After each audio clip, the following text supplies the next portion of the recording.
Great afternoon to you. I'd like to record the lesson on critical path analysis. There are things that are very important that I want you to be aware of. Okay. Number one is that critical path analysis uses network diagrams, and these network diagrams have features. Okay, they have features that they have which are very important. Like for example, we have what we call nodes. Nodes are circles, okay? They're depicted by circles. Nodes, we use them when we actually begin an activity. So at the beginning of every activity, we put a circle. The circle shows a node, okay? And an activity is shown by an arrow.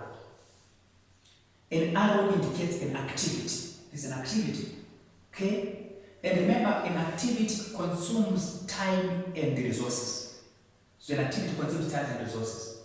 And also apart from that, you also need to know that network diagrams are also drawn from left to what? To right. So no matter what, we move from there going to the right. There's never a time when we could be drawing them coming to the left. They are drawn from left to right. I want you to look at this, for example. This indicates activity A.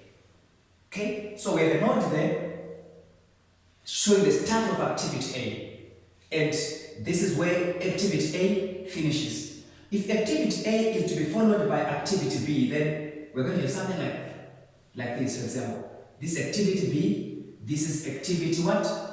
C. So in other words, in this scenario, we are saying A is the starting activity. A is followed by B and C. So B and C follow what? Follow A. That's what it means there. B and C follow A.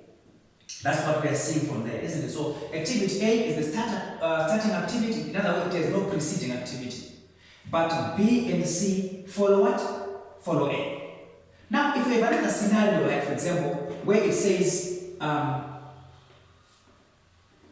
activity D, okay, follows what? B and C. Activity D follows B and C. It means B and C must end in the same node. So this can be B, this can be C. So that activity D will start. You see? So this means activity D here follows what?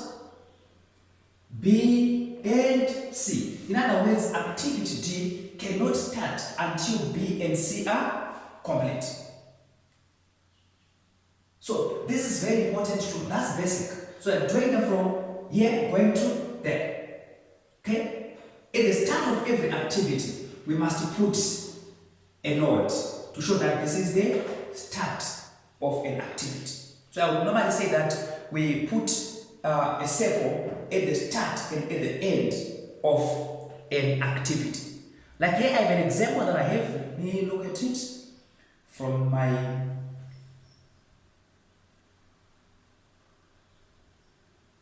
PC. I have an example that I have here, which is very important.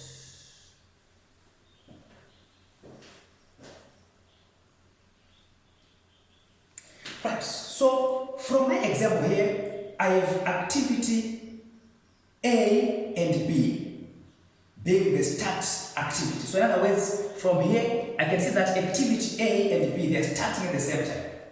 So in other words, I'm going to put my circle to show that activity A and B start at the same time. So I'm going to put my activity A, and I'm going to put my activity what?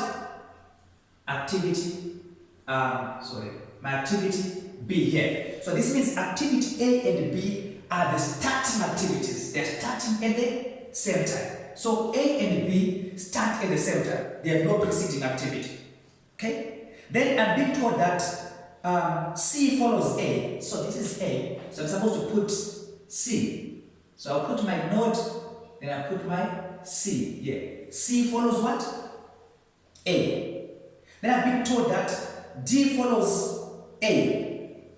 Activity D follows A as well. So this is A. So I also have D. So I will actually do it like this because I have two activities that are coming from the same node. So I'm going to do this. So this is C.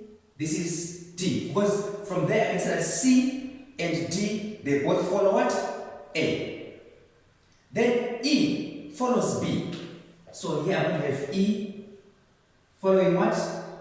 B. So this is activity E. I will never like this. E follows B. Then F follows C. So I've got my C here, put a closing thing, and put my F. F follows what? C. Then G follows E and D. So let's say E and D must end in the same node so that what? G can follow. So I'm going to have something like this. Okay? So let me make sure that my E there goes up to meet what? With this one. So that I have my G. Well, they're saying G follows what? E and D. So it means E and D must end in the same node so that G can resume. Okay? Then H follows F and G. So F and G must end in the same node so that H. So I'm going to have something like this. They must end in the same node. F and G must end in the same node so that we have what? We have activity H coming out here.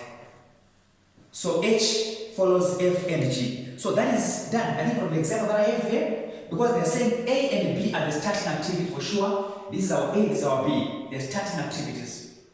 Then they're saying C follows A. C follows A, that's true. Then they're saying D follows A. So D is also following A, that's correct. Then E follows B. This is E following what? B, that's correct. Then F follows C. F follows C. That's correct. Then G follows E and D. G. E and D, they're ending there. That's correct. Then H follows F and G. And I'm given some duration of each activity. So A, they're saying A is 3 days. Then they're saying B is 6 days.